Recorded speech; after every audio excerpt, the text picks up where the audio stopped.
Section 2.5, Reasoning in Algebra and Geometry. And so we want to review some algebra properties of equality.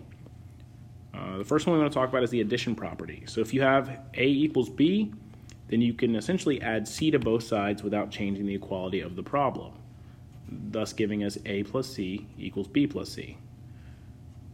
So what you do to one side, you have to do to the other. The subtraction property, if you have A equals B, then A minus C should equal B minus C, meaning that if you subtract the same quantity from both sides, the equation or the statement remains equal on both sides. Multiplication property, same idea. If A equals B, then A times C, and so use the dot here, equals B times C. So they're multiplying here. And then the division property, if A equals B and C is not 0, then A divided by C is the same thing as B divided by C.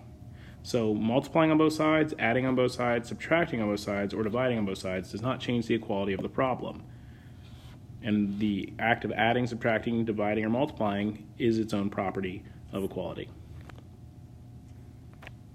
The reflexive property states that if A equals A, or in this case it's congruent to itself. So the reflexive property just means something equals itself.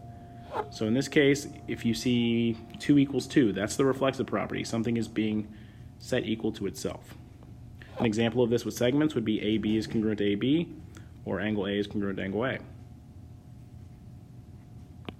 The symmetric property states that if A equals B, then B equals A. So for them being symmetric, the order can be flipped. So you can either have A equals B, where A is first, or B equals A, where B is first. Regardless of the order, they're still equivalent. Examples of this for segments are if AB is congruent to CD, then CD is congruent to AB. Order doesn't matter.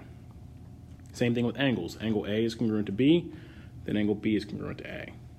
Once again, order doesn't matter here. The transitive property, we use this one a lot, so I would star it. It comes up a lot in this class. So the transitive property states that if A is equal to B and B is equal to C, then A must be equal to C. So if A is equal to B, B is equal to C, then we must be able to assume that A is equal to C. They both have B in common, so they must both be equal to each other.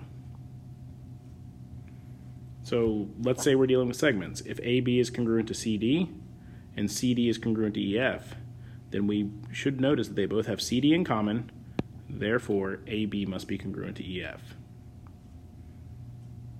Angle, same idea. If angle A is congruent to angle B and angle B is congruent to angle C, since both of the items are congruent to the same angle, they must be congruent to each other.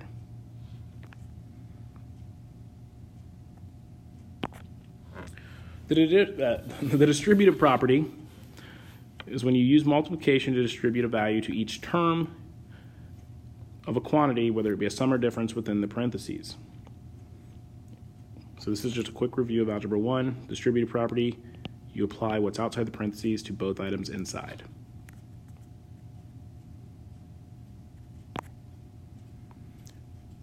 For this problem, we want to name the property of equality or congruence that justifies going from the first statement to the second statement.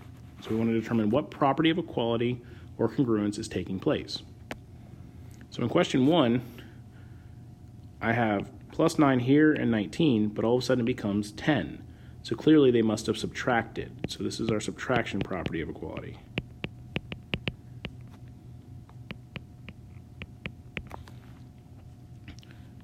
In 2, I have 3 outside the parentheses, so I have 3 times the quantity x plus 2 equals 15. But in step 2, it becomes 3x plus 6, so they've distributed.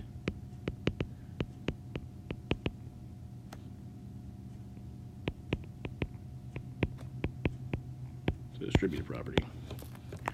And then for 3, we've got angle T equals angle E, and then in the second step, they have E equals T. So they flip the order, but they remain equal, so this must be the symmetric property, because the symmetric property allows us to change the order. And then for the last one, we've got A is congruent to B and B is congruent to C, thus A must be congruent to C. Notice that A and C are both congruent to B, therefore they're congruent to each other. This is the transitive property.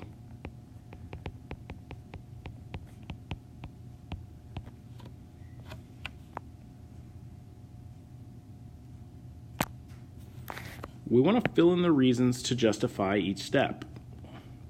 So this is an introduction to what we call two-column proofs. And so in the left column we have statements, in the right column we have reasons or justifications for those steps. All right, so this first step is the given. So this is the information they provide us. And then going from this step to the next, we're going to tell them what took place on line B. So clearly it looks like they distributed.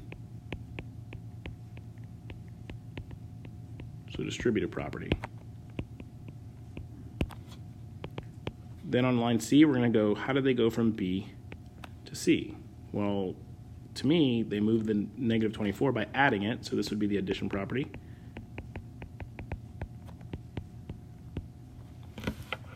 And then last but not least, how do we go from step 3 to step 4?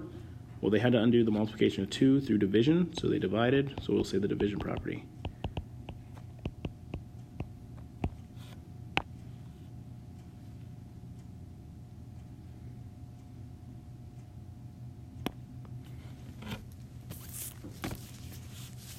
So now we're going to incorporate a little bit of geometry into this, but it's the same general idea. You've been given some information, AB equals 50.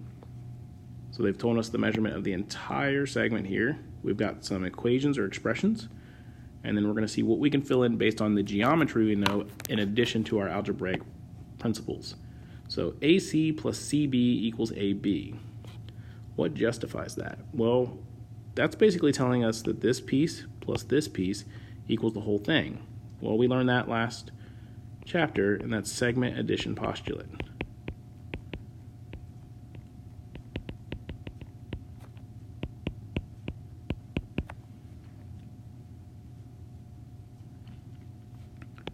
From there, they replace the names with the equations or expressions and numbers that represent them. So anytime you replace something, we call this substitution.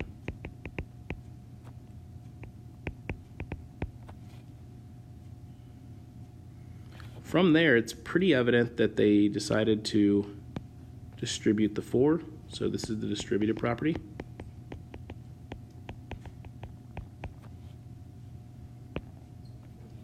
Here it appears they took in the next step, we've taken 2x and 4x and made it 6x, and the same thing with the constants. So this is combined like terms.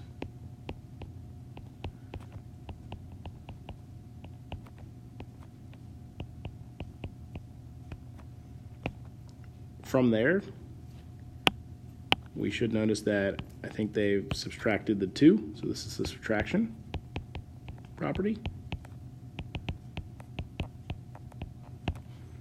And then to get 48 to become 8, they must have divided, so this is the division property.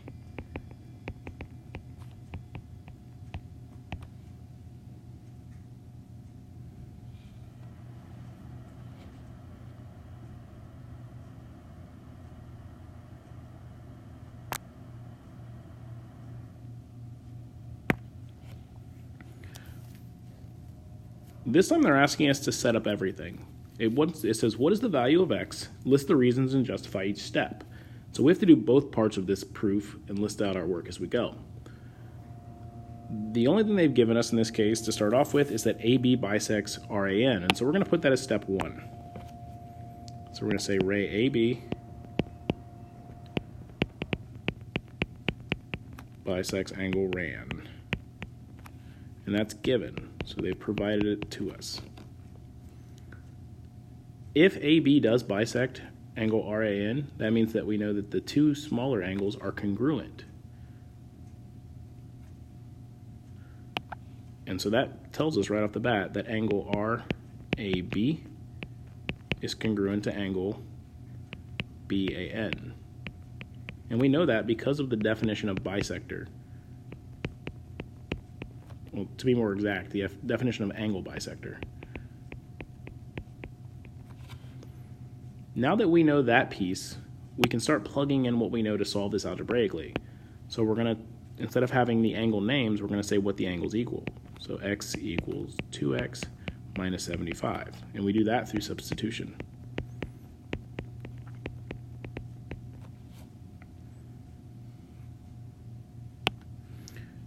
from here, I think it's best to get the x's on one side, so we'll subtract the 2x. So that gives us negative x equals negative 75. So we've got subtraction.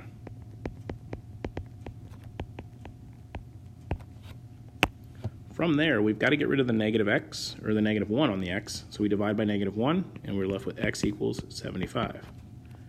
And that was done through the division property.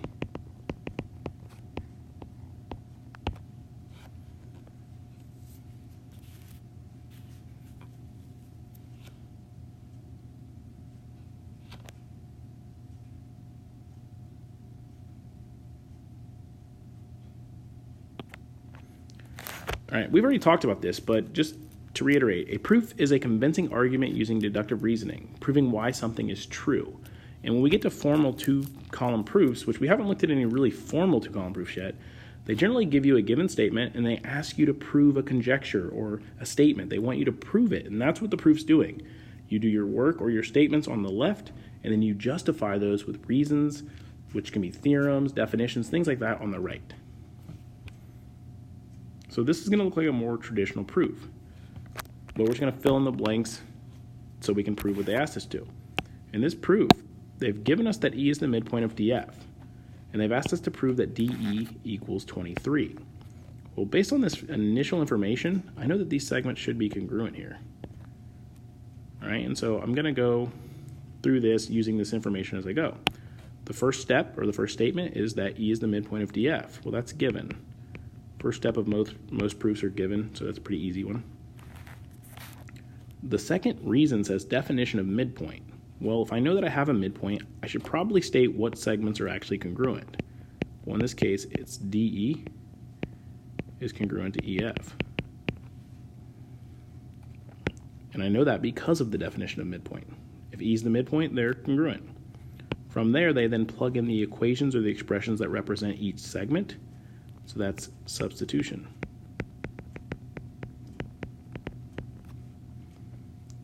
And at this point, they start the solving process. So here it looks like they've subtracted 6x from both sides. So that means step 4 is the subtraction property.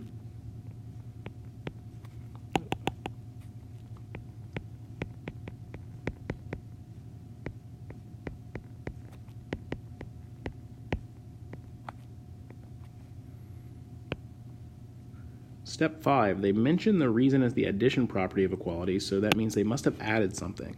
Well, if we look at step 4, it's pretty evident they probably added 1 to the other side. So that gives us 6 equals 2x. Then in step 6, or reason 6, they say division property. Well, the next logical step would be to divide by 2. So that means they've got 3 equals x. So we know what x equals. Then they go back and they say DE equals 6x plus 5. Well, they gave that to us in the diagram, so they can stay given here again. Then they've plugged in 3, which is the x value, so that would be substitution again. They've substituted the value of x in for x. And then the last step here, they merely just multiplied and added together, or we'll say evaluated. You can also put simplify here, and that works just as well.